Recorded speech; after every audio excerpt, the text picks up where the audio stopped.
So, hello, everybody. We are back with Richard Rohlin for another Universal History moment. And this time we're going to go a little more. A lot of people have been asking, when are you going to talk about American stuff, American history? Because I understand most of us are in North America. And so Richard proposed that we look a little bit at the symbolism behind Groundhog Day.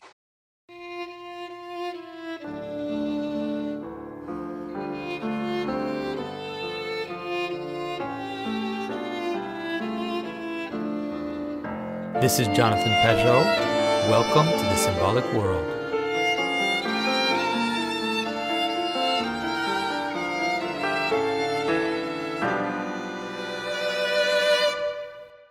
So we're recording this. It's January the 28th, the feast day of St. Ephrem the Syrian, by the way, and who we're not going to really talk about today, but it is his feast day. And if you watch this channel, then you probably... St. Ephrem is important. Yeah, he's important. So it's January the 28th. So this video will probably land sometime shortly after Groundhog Day, February the 2nd. And this is a topic and a holiday that I've been fascinated by for a really long time. And so I thought this would be a fun way to talk about universal history. We are going to get back to talking about the Grail a little bit more and maybe some other Arthurian stuff in future videos. But I think that this is maybe an important thing to talk about because it shows a way that there is a remnant, you could say like a ruin of a very important aspect of medieval universal history still present in our culture today in kind of this goofy way. And so I thought it would be kind of fun for people. And of I'm course, super excited because I know nothing about the origin of Groundhog Day. There's a Bill Murray movie that is, of course, pretty famous, which we will talk about a little bit because I think and this is not, before we started recording, I said that some book was like the greatest book ever, and I was being a little facetious. This is not being a little facetious. I think that Groundhog Day with Bill Murray is one of the best movies ever made. And I have reasons for that, which I'm not going to really necessarily get so much into today. But as we talk about the symbolism of Groundhog Day, you're going to be able to understand the Bill Murray movie maybe a lot better. So let's get to it.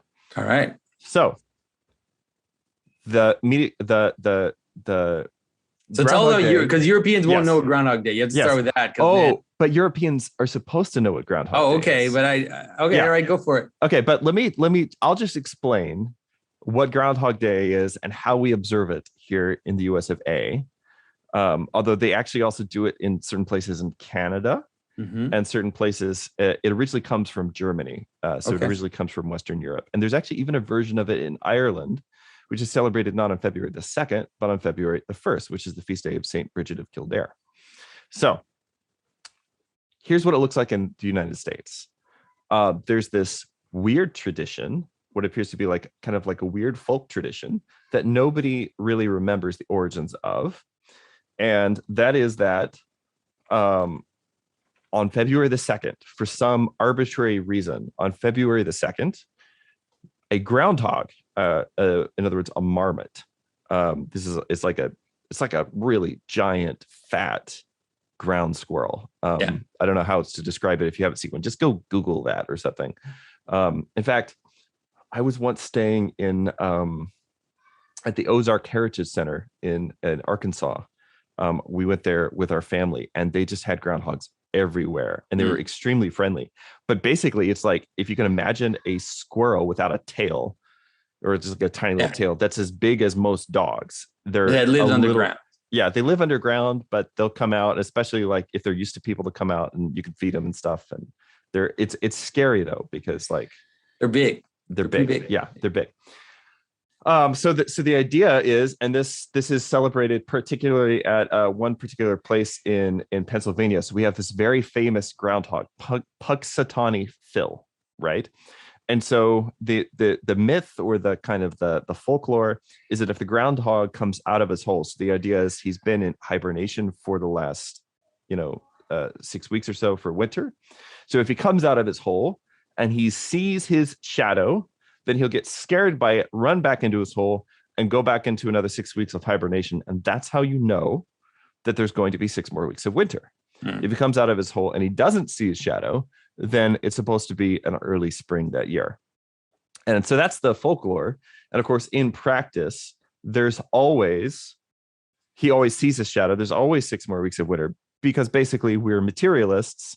And so we make the groundhog conform to when we say winter is over, rather than making winter being over conform to when the groundhog says it's going to be over, right? So he always sees his shadow, basically. He always sees his shadow, yeah. And so that's the thing. And in the United States, there will always be like a little news story on February the 2nd, affirming whether or not Punxsutawney Phil sees his shadow, right? And then has to go back into the hole. So there's a really famous Bill Murray movie, which we mentioned, that was made kind of based around this concept. And so in this case, you have this guy, a newscaster, a reporter named Phil, played by Bill Murray. And he's kind of like most of Bill Murray's characters, right? Very kind of world weary, very acerbic, kind of actually an awful person. But because he's, but always with this sort of brilliance where they don't tell you he's an awful person. They just let you pick it up in all these little ways. And you start to realize, man, this guy's pretty terrible. Right. And basically, but funny because he's terrible. Right. And so basically this character, this newscaster, Phil, he goes to sleep.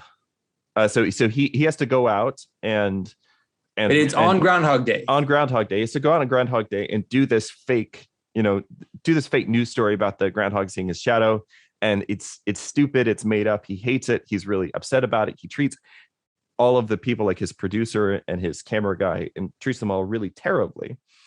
And then wakes up the next morning and finds out that he has to repeat the entire day. And he has to repeat the entire day over and over and over again, until basically he gets it right. And in this case, getting it right means he learns to be a much more selfless individual, and he learns to and then he wins. Learns to love too. He wins this. Yeah, well, he learns to. Hey, this is important. It's very important. Very important. Sounds tacky, but it's very important. Yeah. It sounds like it's corny or something like that, but it's really important to understanding the story.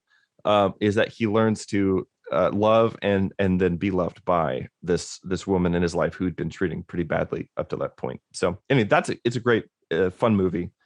And most people have probably seen it. And if not, like if you're just like real young and you didn't grow up watching that movie, then you should go watch it, because I think you'd be surprised how good it is. So I want to talk about, why is this a thing? Like, of all the most arbitrary things, like I used to joke that February like just really got the short end of the stick as far as months go, because it already has fewer days. And then it just has like a bunch of seemingly arbitrary made up stuff going on in it, like Groundhog Day. It's like, what's this about? Well, Groundhog Day is actually the one remaining remnant within American popular culture of actually a very important holy day in the history of Western Europe and the history of Eastern Europe as well, just within the Christian tradition. And that's a feast day. In the Orthodox Church, we call it the meeting of the Lord in the temple. In the Western tradition, it's sometimes referred to as the purification of the Blessed Virgin Mary, or more colloquially in the Old English tradition, it's called Candlemas, right? The reason it's called Candlemas is because this is the day in the Christian tradition when you traditionally, you get a whole bunch of candles. You either make them or you buy them. And then you bring them to the church. And you bring them to the church for a couple of reasons. One is to give them, in the Middle Ages, you would give, so they actually had these groups of lay people that would come together in a guild. They were called Candlemas guilds. And what they would do is they would either make or buy a lot of really, really big candles. And then every year on Candlemas, they would donate the majority of these candles to the parish. And it was how the parish, I mean, candles were pretty expensive in the Middle Ages. Illumination, sometimes they were called illumination guilds, like illuminating things, especially, most importantly, illuminating the host at the moment of the elevation so that people could see it, especially if it's kind of dark outside, there's no electric lighting, things like this. This is a really important function. So it was a way for lay people to serve the community. They would give the candles so that the church would have candles for the year, basically. Right. But then also they would get their own candles blessed. And so you'd get a holy candle, and you could take this holy candle home. And if there was sickness in the house, or there were other reasons to suspect demonic activity, and I don't say that at all cynically. In fact, hold on. I still have a handful of my own holy candles left over from last year. So if there's sickness in the house or some other like hint of demonic activity, you light the holy candle to drive out the darkness and to drive out the demonic influences. So that's why it's very often referred to as Candlemas. So the event that this feast celebrates in the life of Christ is, of course, Mary and Joseph coming to the temple, bringing the Christ child, presenting an offering of 2 young turtle doves. And as they're doing this, they're met by these 2 figures who kind of represent you could say like the last of the old guard of the righteous remnant of the Old Testament. So one of them is the elder Simeon. And there's this whole tradition about the elder Simeon that he's actually several hundred years old. It doesn't say this in the Bible. What it says in the Bible is that he is that the Lord had promised him that he was. It just says he's of a great age, and that the Lord had promised him that he would not die until he had seen the Lord's Christ, until he'd seen the Messiah.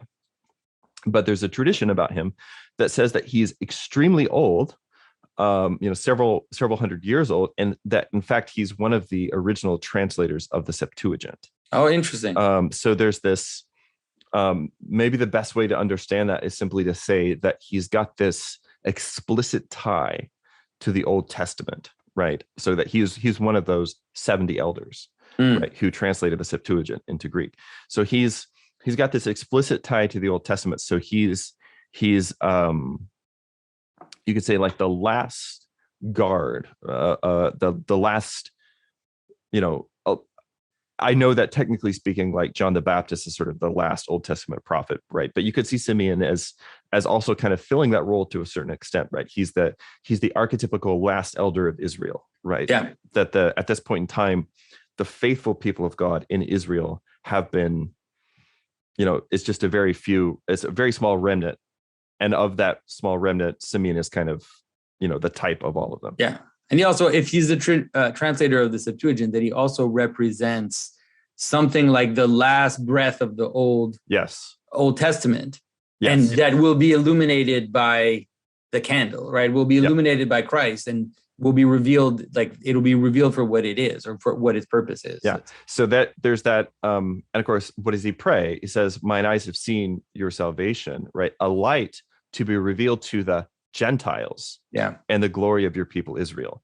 So the idea is that you have something that was the glory of Israel, which could be the Torah, right? Could be the law, the Old Testament, the Hebrew scriptures, and then it's revealed to the Gentiles, revealed to the nations. Sometimes it's translated, but it's really Gentiles, right? The light dawning on the Gentiles, right? And so it's this light moving out of a place of darkness and obscurity into kind of a more open place, right? And attached to this, there is the symbolism attached to this is the prophecy which Saint Simeon makes about to the Mother of God, about her own sorrow at the foot of the cross. He says that this child has been brought into this space, brought into the world for the rising and falling of many in Israel, and for a sign that will be spoken against. Of course, the sign that will be spoken against is the crucifixion. And then he says, but a sword will pierce your own heart also, right? And so he's talking about the sword piercing the heart of the Mother of God at the moment of the crucifixion, her anguish. And this is like the predominant perspective that we get in Orthodox Holy Week, is mostly from the perspective of the Mother of God, watching her son in the lead up to the Passion, watching her son on the cross. Yeah. And so all of this is really important to understand what's going on in this holiday. And I swear it is in fact connected to Groundhog Day. Well, for sure, like already you can see the idea of the perpetual, if you understand theophany because often we think of theophany as the baptism of Christ, but theophany in its more original symbolism had to do with light. It had to do with the revelation of the divine logos, of the light shining onto the world, which made sense after the birth of Christ, which is the solstice at the darkest day, where the sun is hidden, where the light still looks like it's going down. You don't know yet that it's coming back, that it's actually it's moving up, right? It's moving into its revelation. And so to think of theophany, epiphany, as the first glimmers of that light, and the beginning of the showing of what has happened, on Christmas morning, moving in now to Simeon recognizing and saying, now the light, he even uses the image of the light, which will be a sign. So, it's very powerful. Yeah. So we'll come back to the light and the darkness here in just a second, because that's really important to this. I do want to point out, though, that there's also this particular feast has this really explicit, if you look at the iconography for this feast, it's very explicitly tied up with the idea of the temple, of the sanctuary, of the holy place, and of the reception of the Eucharist. And so if you look at an icon of the feast, what you'll typically see is the Mother of God handing the Christ child to Simeon, but Simeon has his hands covered with his robe, right? And if you look at something like an icon of the communion of the apostles or something like that, you'll see the same kind of thing. In an icon, you never see people taking communion with their bare hands, right? They've always got their hands covered usually with like their outer garment or the robe or something like that to receive the Eucharist, right? And then behind them, in the icons of this feast, behind them, there's always this very curious looking structure. It's got 4 pillars, and then a dome, usually a dome or kind of a roof over the top of those pillars. And then very often there's a curtain that can be drawn around them. Yeah. And so in the tabernacle of Moses, right, obviously the whole thing was a tent. But then when Solomon builds his temple, in the temple of Solomon, there was this pillared curtain, right? So like a tent inside of the temple, basically enclosing the Holy of Holies, right? The place where the Ark of God was supposed to rest. And in the Ark, you're supposed to have obviously you're supposed to have the tables of the law and the 10 commandments, or the tables of the law and the manna and so on, right? Well, obviously, as we've talked about in this series, at some point the Ark went missing, right? And so at some point these things are missing from the holy place, the most holy place in the temple. And they're certainly not present in the second temple, right? By the time of Christ, right? There's no Ark in the temple, which is why the parallel feast to this feast, you could say like the 4 feasts together have I'm going to try to do a piece on this for the Symbolic World blog. So maybe cool. It's already written. I just need to like finish it up. But in the winter feast of the church, you have this like chiastic structure where you have like starting with the entrance of, I keep hitting my microphone, starting with the entrance of the Theotokos in the temple, and then going to Christmas and Theophany or Epiphany, and then finishing right at the meeting of the Lord in the temple, right? Nice. Yeah. So it's a really nice structure. And so at the parallel feast to this one, the entrance of the Theotokos in the temple, that's a big deal because it's the first time the Ark has actually come to the second temple. But anyway, that's a different video, different discussion. Yeah, and so now you have like the glory descending on the Ark, basically, like one of that type of imagery. Yeah.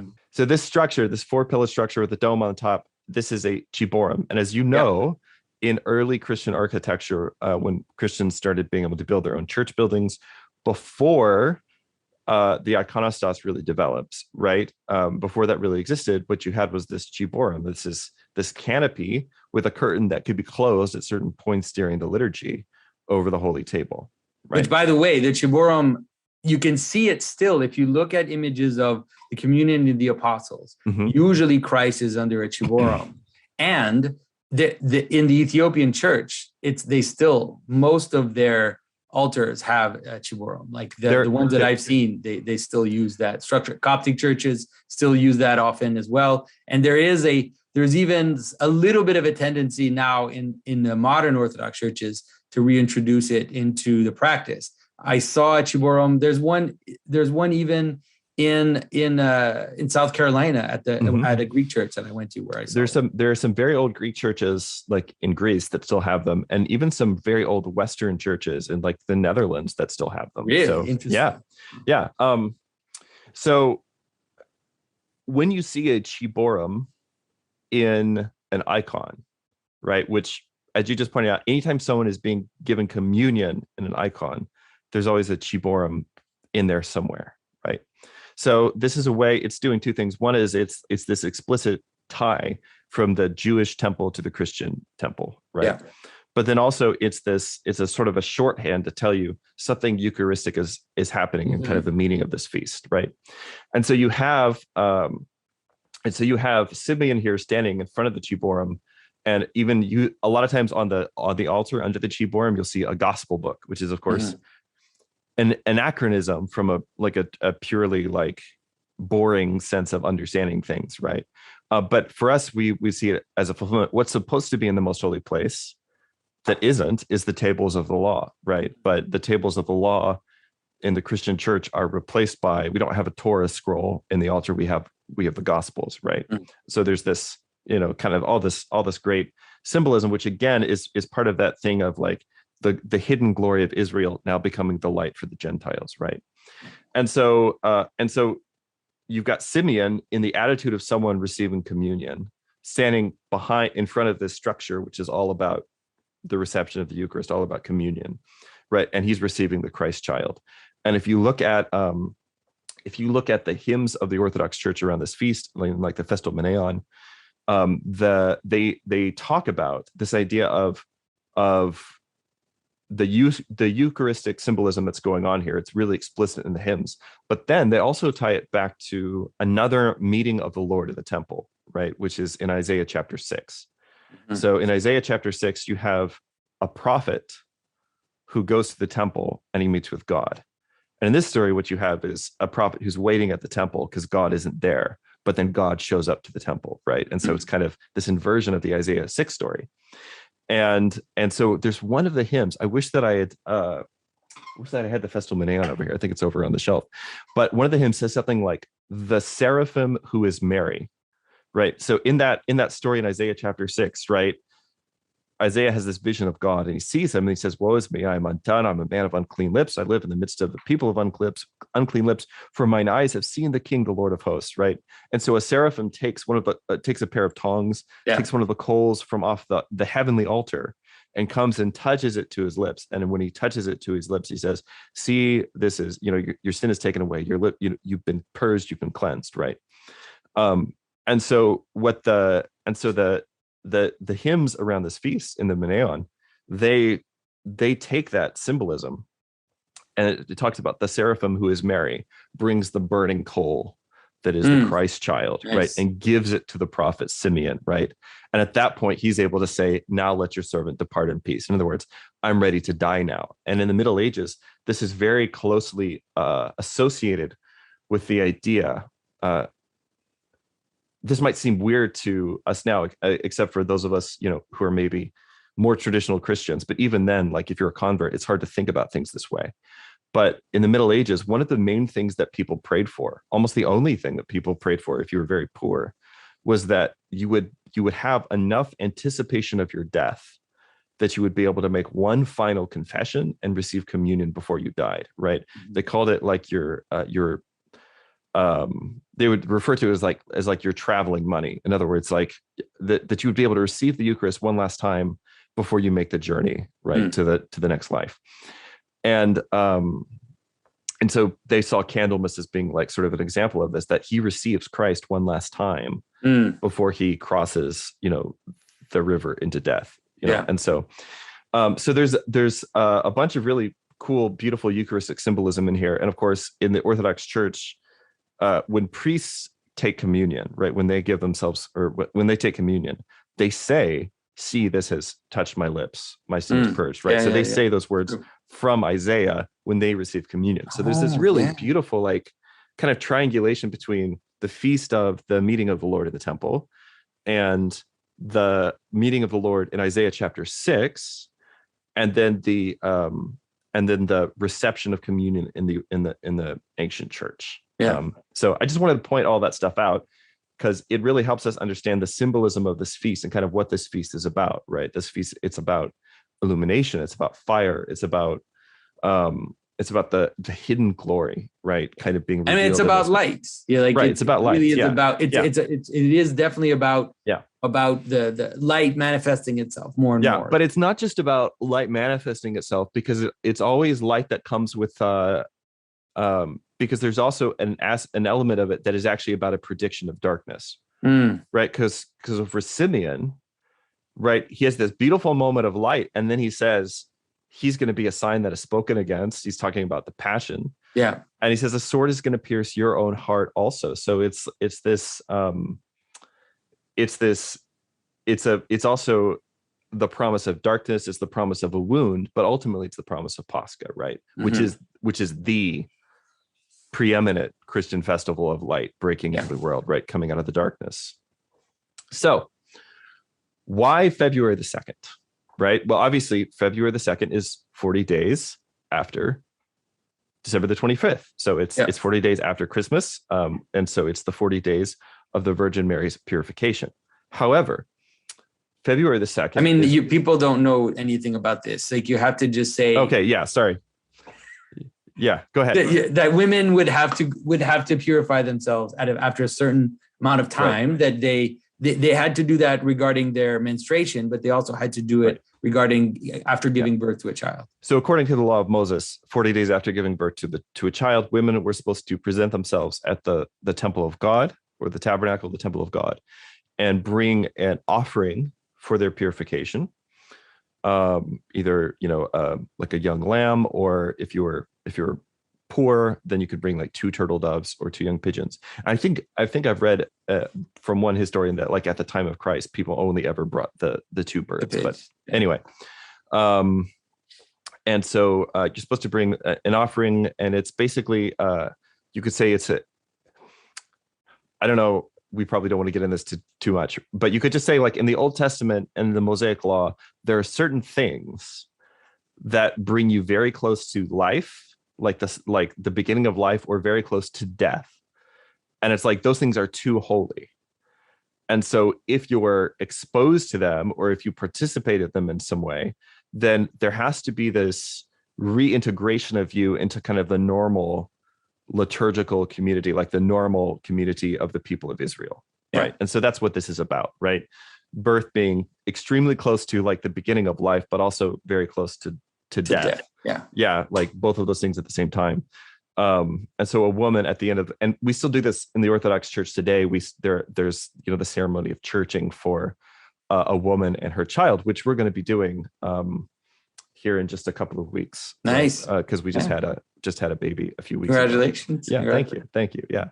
And so so all of this, and again, like, you can even understand that purification, right? It's something that's hidden. So, like, a woman, after she has a child, she's supposed to be hidden, sequestered from the community of the people of God, right? Almost because she's like too special. She's like too holy. She can't yet integrate into the life of the community, right? And then at the end of that time, that hidden glory is now revealed into, like, a more public kind of a light. Yeah.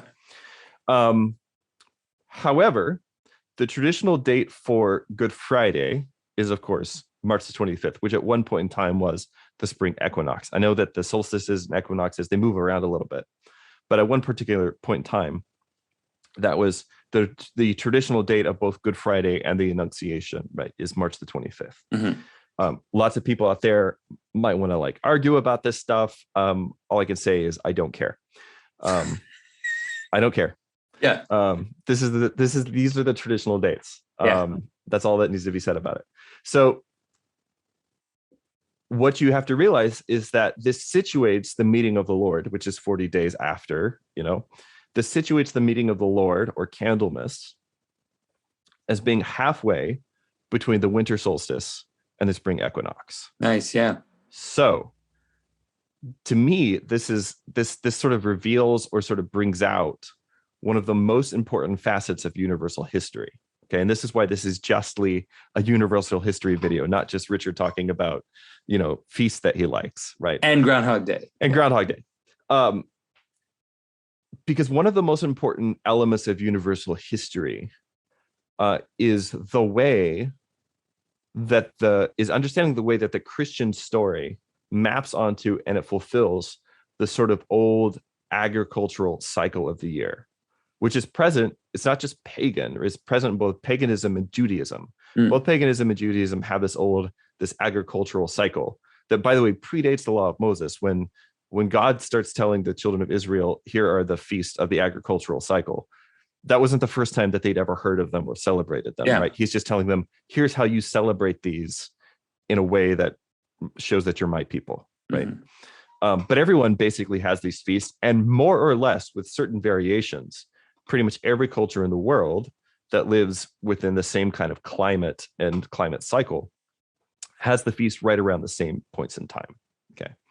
So what universal history does, one thing that we've talked about is the way that universal history shows how a group of people try to tie themselves into the Christian and the Roman story. Right. But another thing that universal history does, that's kind of part of this in this broader, expansive way that I'm using the term, is it shows how does my daily life tie into that story. And so sometimes people will make a big deal about the fact that, for instance, in like Celtic paganism, they had these sort of quarters of the year, and these were the days that fell exactly between each solstice and equinox, right? So there's one on this date, right?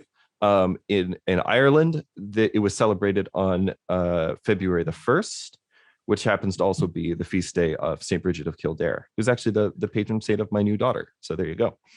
It's all connected.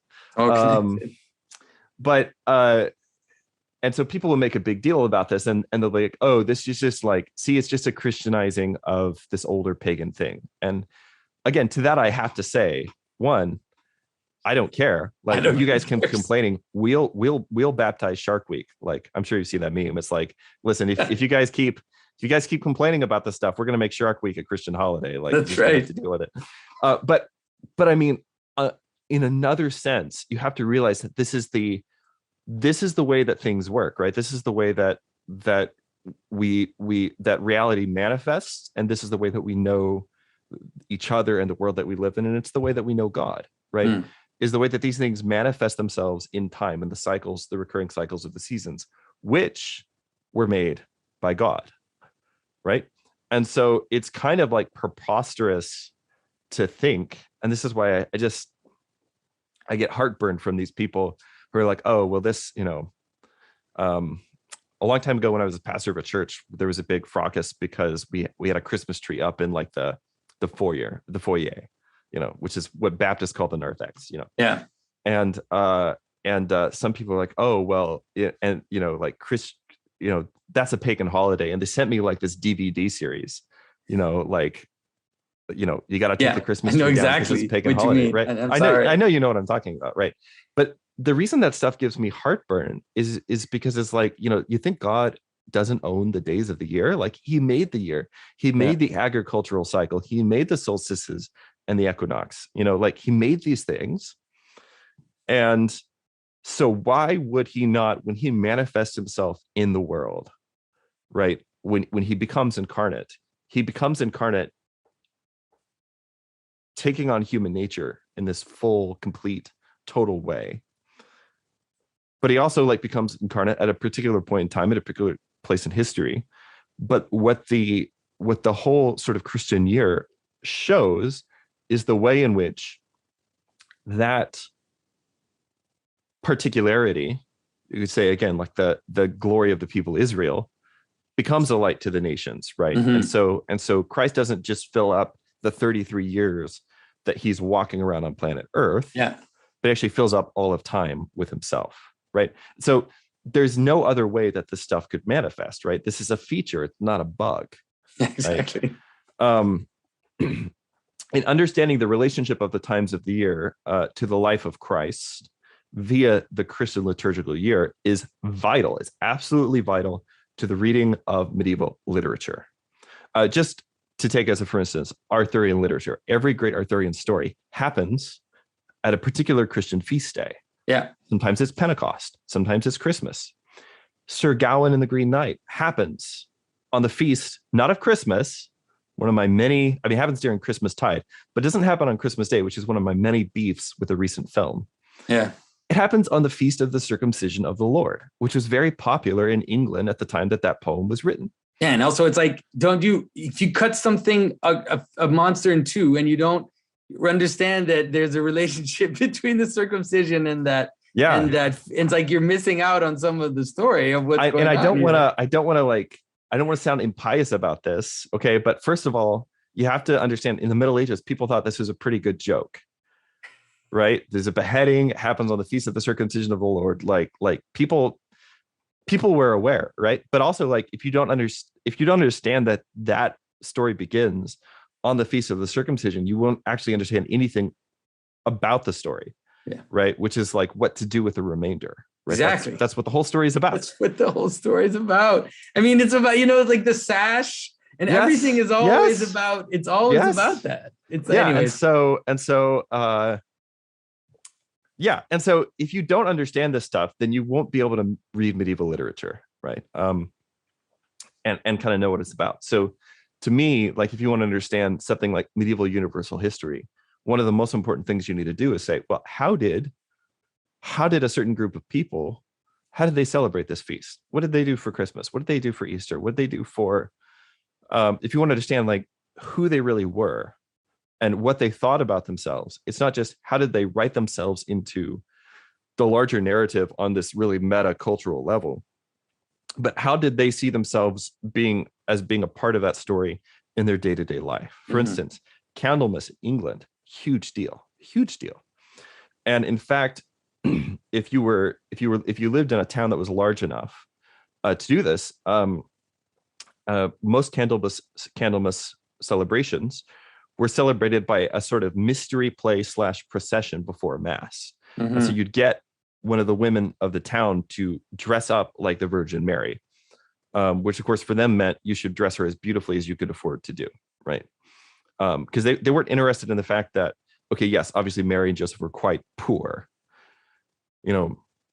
For them it was they're trying to show her as who she is, right? She's the Queen of Heaven, she's the Mother of God, right? So we want to show that in the way that we dress her. So they would dress her up. You'd have an older man in the town playing Joseph. She would be carrying like a little doll, right? And then you'd have a whole procession, right? A whole procession with everyone bearing candles. Everybody would light their candles and they bear them together in this big procession to the parish church. And then they'd have like an older man meet you at the door of the parish church, and you'd come in, and what would you do? You'd celebrate Mass, and of course receive the Eucharist, right? So there's this whole, there was like this very, it was very festal. There are whole carols, like we know about Christmas carols, right? But there actually used to be carols for everything.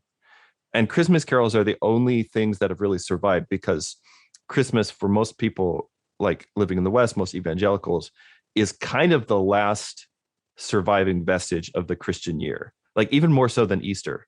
Yeah, you're right. Yeah, even more so than Easter. Like I know that, at the churches where I served, Christmas is a much bigger deal than Easter, right? And that's when, even a Baptist church, like they'll break out the nativity scene. They'll put some graven images right up there in front of the pulpit for everyone to look at for the entire month of December. It's kind of, but it's just like when Christmas hits, that's when our nostalgia really kicks in for not just for like, how did my family celebrate, but also like a wider cultural nostalgia kind of kicks in. And we do things and we sing these really old songs. Those are oldest hymns in any given Protestant hymnal are always going to be your Christmas carols, right? That go back, as early as the 15th, 16th century, right? Before the Reformation, right? And it's just like when we hit Christmas, a certain nostalgia kicks in. But there used to be carols for everything.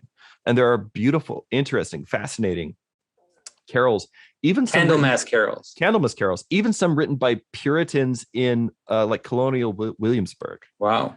In fact, can I just read you a couple? Is that okay? Do we have time? Sure, it's up to you. Yeah. All right. So one thing that to know about Candlemas, so this is like a little kind of a superstition around Candlemas is that Candlemas is actually when you're supposed to take your Christmas decorations down. Right. So you put them up on Christmas Eve. You take them down on Candlemas. I thought we took them down on Epiphany. Yeah. Really? Well, let me just read you this. All right. There's a little bit of a conflict there. All right. So this one is a poem from colonial Williamsburg. Okay. When New Year's Day is past and gone, Christmas is with some people done. So some people stop celebrating Christmas on New Year's Day. Right. But further, some will it extend, and at 12th day, their Christmas end, which is what there you go. That's me. Yes. And some people stretch it further yet. At Candlemas, they finish it. The gentry carry it further still and finish it just when they will. They keep good wine and eat good cheer and keep their Christmas all the year. There you go. So some people are always partying, right? And I do have neighbors who keep their Christmas lights up just all year long. And I don't know what's going on there, but they seem like. But we tend to keep the Christmas lights outside. People tend to keep them until the end of winter. Yeah. But the inside decorations go down at 50. Yeah, Christmas lights aren't quite they're not quite as good as a holy candle, but in our modern age, they're pretty darn close. They're pretty close. That's right. They're pretty close. Yeah, I'm a big fan of. Please just make your yards go crazy on Christmas. I think that's great. So this, I'll read this other one. This is okay. This real quick. This is like a late 1500s. This is a Candlemas carol. It's called "Down with the Rosemary and So," and you can find people singing it on YouTube. But it goes like this: "Down with the rosemary and so, down with the bays and mistletoe, down with the holly, ivy all, wherewith ye dressed the Christmas hall, so that the superstitious find no one least branch there left behind. For look, how many leaves there be neglected there. Maids, trust to me, so many goblins ye shall see." So it's like for every leaf of Christmas decoration you leave out, you're gonna have that many goblins. After Candlemas, you have monsters. After Candlemas, right? So and that's kind of like a silly little rhyme, but you can again see there's something about the day going back to Simeon's prophecy. Right, it's this revelation of light, but there's some kind of a prediction of the monstrous, of something that's going to happen. Right? So, all of this is, I think, pretty important to understanding. So, where did we get Groundhog Day from? All right, let's go for Groundhog Day now. So, Groundhog Day, in various places in Europe, this day, February the 2nd, probably because of for all the reasons that we just talked about, right? You're halfway between the winter solstice and the spring equinox, right? All this stuff became a day of what's sometimes called weather lore or weathermancy, right? So it's basically trying to predict the weather. How good of a spring, how good of a spring are we going to have? When can we start planting? All this different stuff, right? It's all tied up in this stuff. And so what happened is that in pretty much all Western European traditions, they started using the weather on Candlemas Day, which again hits at this midpoint, but is significant for these other spiritual reasons. And for them, in the Middle Ages, if you were there's a meteorological reason and then a spiritual reason. And if you tried to tell somebody in the Middle Ages that those were just separate things that didn't have anything to do with each other, nobody would. They'd look at you like you're a crazy person, right? And they'd be right. Yeah, they'd be right. So they use the Candlemas weather to predict the beginning of spring. And usually in Germany, the animal in question was actually a badger. And so, in fact, in Nova Scotia, which is up in Canada, or so I'm told, it's called Dachs Day, with Dachs being the German word for a badger. Yeah. Okay. So not Groundhog Day, but Dachs Day. Sometimes also, though, it's a fox or a bear. For our purposes, it can basically be any hibernating animal, anything that goes to sleep in the winter and then wakes up in the spring. Interesting for the bear. How would they get the bear to come out of during hibernation? Sounds a little trickier. Well, that's where they tended to use badgers. All right. An angry badger is still a handful, let's say, but not not quite to the level that an angry bear is. That's right. Grumpy, angry bear. Right. So when the Pennsylvania Dutch, when these are like basically immigrants from German-speaking areas of Europe, and they migrated to this part of Pennsylvania where there were no badgers. But what did they have that hibernated in the winter? Groundhogs, right? Marmots, right? And so that's kind of the origin of that. So basically, what you have is there's this obscure weather lore practice that is, well, it's not obscure, it's like pretty widely practiced, but it's on the fringe of the thing that the feast is about. Yeah. And in the United States, we've totally forgotten the feast, right? We've totally forgotten the feast. But everyone remembers the little minor weather lore practice that's associated. Like Halloween, it's right. the same as how Americans celebrate their holidays. Right. Christmas too. Right. Yeah, like we take the fringe thing and the gift giving, that's the feast. Right. You take the monsters coming out, that's the feast, and now the badgers seeing the light. Yeah, and so we take the thing that's sort of like the fringe part of the celebration of the holiday, which there's nothing wrong with that in its place. It's fine. But then that's we take that thing, we put it in the center, it becomes the most essential thing, right? But I do want to talk real quick now that we kind of understand like the background and kind of this, the spiritual and the medieval map of this feast, to talk about what it means for the groundhog to see its shadow and to go back into hibernation. Right. So the whole idea of seeing its shadow is that it's clear and sunny on the day, right? You're in the middle of winter right now, right? So 6 weeks into winter, you got 6 more weeks of winter coming.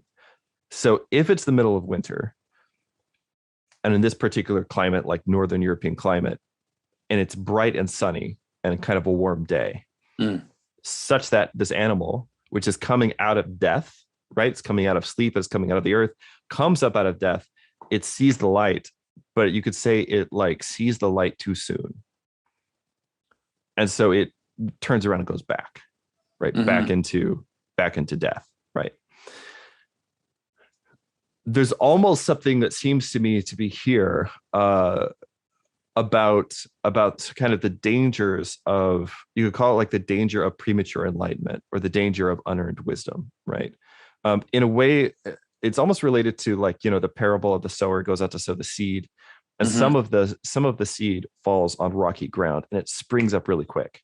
And then the sun comes out and it withers and dies because it had sprung up so fast in the shallow earth that it wasn't able to put any roots down. And so, well, or what about, I'm surprised that you see it that way. Like I would tend to see it as something like the light casts a shadow, right? Right. And so you have this sense that when light arrives, it both reveals the light, but it also reveals the darkness. So that's why Simeon says, this is for the rise and fall of many, right? In Israel. Right. So the badger, the badger comes out, and the question is, which way is it going to go? Is it going to go towards the light, or is it going to go towards the darkness? So if it sees the darkness, then it goes back into darkness. And if it sees the light, then it comes out into the light. So you could see the moment of revelation as a kind of, it's always like a double revelation, which is why that's how Christ presents it as exactly what Simeon says, like as something which reveals both the glory and the scandal. Yeah. Right. All things will be revealed. And so you actually see the sins of everybody, and you also see the goodness in the world. So and that seems to be something like that, which is that would be the way I would interpret it. No, I think you're right. And I don't see this. Let me try to reframe what I'm saying a little bit, right? Because you could say there's right. So man is microcosm, right? That's the most important medieval idea, right? If you want to understand anything about how they thought about the world in the Middle Ages or medieval literature, you got to be able to understand, what does it mean for man to be a microcosm of the cosmos, right? Like a little cosmos. So on a cosmic scale, the ultimate day of revelation is the last judgment, right? When the fire of God, the light of God, reveals light and darkness. But then also in some kind of a way, like a participatory way, that day is Pascha, right? Right. That's the day when we say, let God arise and let his enemies be scattered, right? That's the day of his uprising. That's the day when he scatters the enemies of God, and he invites those who are his, right, into the light, right? And then on a personal level, you could say that moment, this is what St. Maximus the Confessor says. He says that the moment of the dismissal of the catechumens in the Divine Liturgy participates in the moment of the Last Judgment. So that's the moment where you sort of you send out the people who are not ready for the light. Yeah. Right. And then those that are, now they get to come receive it. How do they receive it? Is in the Eucharist, which is kind of what this feast, the mystery of this feast, is about. That's an interesting idea. Like it seems related also to the idea of Adam and Eve, because you could see it that way. Like Adam and Eve, they eat the fruit of the knowledge of good and evil. Yeah. And then they move, let's say, towards the tree of life, and that light exposes their shadow. In their case, like they see their shadow. They're ashamed of that which it reveals, you could say. Yeah. And then they turn back into their hole and try to hide themselves. So yeah, that's exactly it. Like that's exactly it. So I kind of see those things. Like I don't think these takes are like contradictory. No, they're not. Yeah, you're right. Yeah. Because you could say it's something like trying to take communion too soon. Like if you were a catechumen and you went up and you tried to take communion, like it would be to your judgment. Right. It'd be to your judgment. I've seen priests say, like, I'm not, like, if a non-Orthodox person comes up, he says, I'm not going to give you communion, not because of me, because of you. I want to protect you from the fire, basically. Right. Yeah. So this is also, I think, very closely associated with the idea of Lent. So the way to kind of think about Lent, right, is, because we start Lent literally with the Last Judgment, right? Yeah. That's Meat Fair Sunday, right? It's the Sunday of the Last Judgment. So we begin Lent actually with the Last Judgment. So it's exposing, here's who you are and here's who you aren't, right? And for most of us, that's just not a great experience. Like most of us, if we're really honest with ourselves and we listen to the gospel on the Sunday of the Last Judgment, and we start to say, well, I haven't fed Christ, I haven't clothed him, I haven't visited him in prison, et cetera, right? So then what do? You kind of go back into death, right? And so your life becomes more austere. The church services become more solemn and even darker. Like you see the 6 weeks of the badger or the marmot as Lent, basically. So nice. It's 6 weeks long. Okay. So in Groundhog Day, the film, right? I've often heard people basically say the movie is about purgatory. Yeah. Right. Which is not wrong, but it's or not Lent. Exactly yeah, right it's the same. either. It's similar. Yeah. So here's what's interesting. There have been a lot of film theories. You can go out there and find how many days did he do? Like how many times did he do Groundhog Day? Right. Over and over again. You can find like how many times, and some people say, well, to learn all the information that he learned, it had to have been like 10,000 years or something, something insane. Okay. Yeah. Taking that stuff aside, the original script and the notes, the director had it be like 1,000 years. But in the final script, the one that actually got filmed, in the director's notes for the film, he has it as a 40-day period. Nice. So it's 40 days of what? Of basically learning how to repent.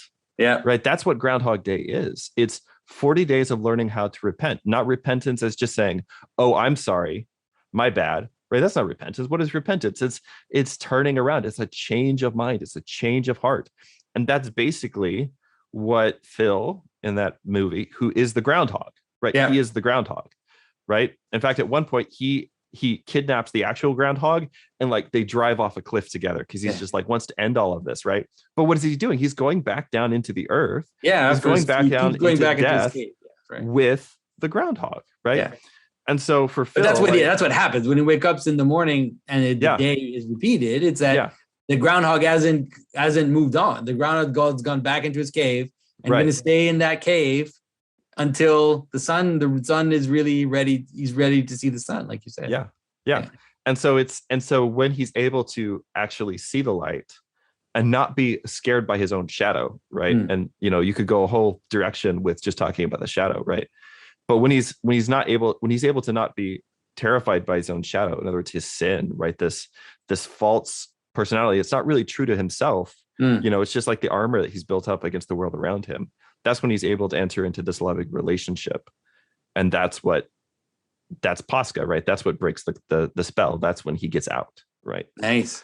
So anyway, I think that's amazing. Yeah. I it's so, once we see it, it's actually so obvious. Right. There's a relationship between all these things. Yeah. But I never have thought about Groundhog Day ever in my life, even though I enjoyed the movie, but I watched it so long ago that I wasn't thinking about symbolism at that time. So I didn't think about how it could be related to Lent and to Pascha and to the idea of, let's say, purging your passions in order to be ready to emerge, let's say. Yeah. That's wonderful. Yeah. So that's all I have. That's Groundhog Day. Yeah. That's so guys, this is great stuff. Yeah. So this is like I said, I hope that people understand, maybe it's just as the last thing. I hope people sort of can start to see the connection between this and the broader idea of universal history, right? Is that you have to think of history as being you could think of it as like a series of fractals or wheels within wheels, or however you want to talk about it, right? Here's the story of history, right? This is what Vodolazkin in like Laurus, right, gets this so beautifully, right? He understands this so well. History is it's not just a line, right? It's not a complete circle. It's more like a spiral, right? Yeah. But the way that you live that spiral out is in the cycle of the Christian year, right?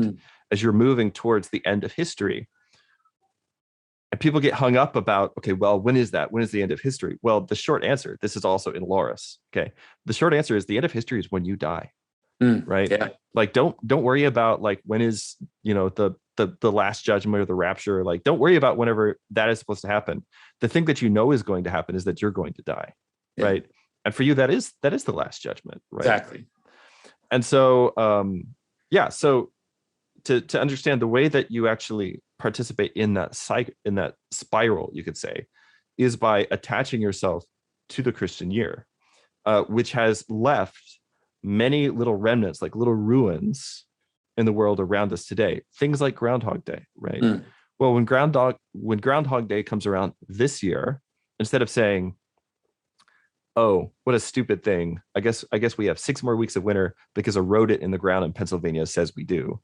Go to church, get a holy candle, light it, keep out the darkness, right? And wait for the light of Pascha.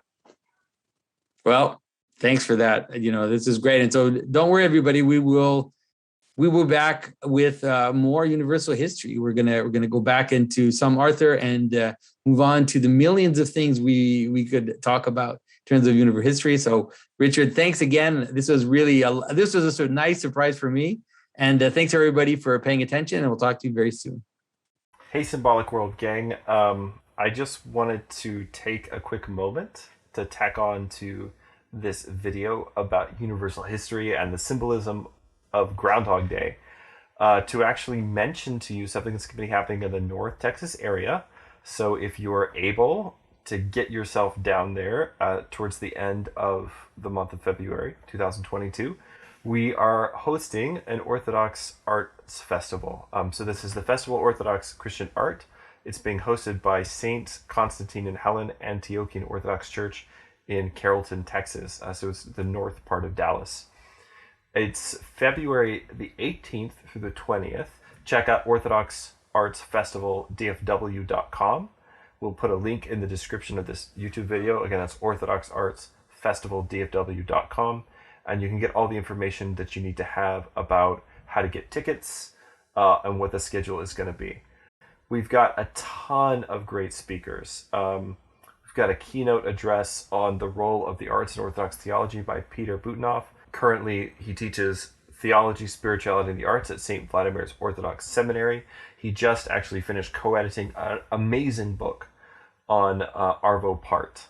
And he also has a podcast called Luminous Conversations on Sacred Arts, which has all kinds of stuff, all kinds of really, really interesting stuff you guys would enjoy. There also on Saturday, there's going to be presentations, workshops, and demonstrations by local Orthodox artists and also people who like to talk about these things like me. I'm going to be giving a talk on literature and the sacramental imagination. There's going to be a bunch of other really great people there, including some Symbolic World folks. Josh Sturgill from the Eighth Day Institute, he'll be there, he'll be talking. Deacon Anthony Stokes, going to be talking about beauty in the liturgy, the role of quality music in our worship, and some other great talks on writing, on architecture in the Orthodox tradition, on reading, on how to actually like look at and study icons. It's going to be a lot of great stuff. There are going to be some films that will be shown there as well, and some workshops, some hands-on stuff, and demonstrations. And that will all end with Pan-Orthodox Vespers at 5 p.m. on Saturday. So anyway, it's going to be a great event, and I look forward to seeing you there. If you're looking for me, I'm the tall Orthodox guy with a beard.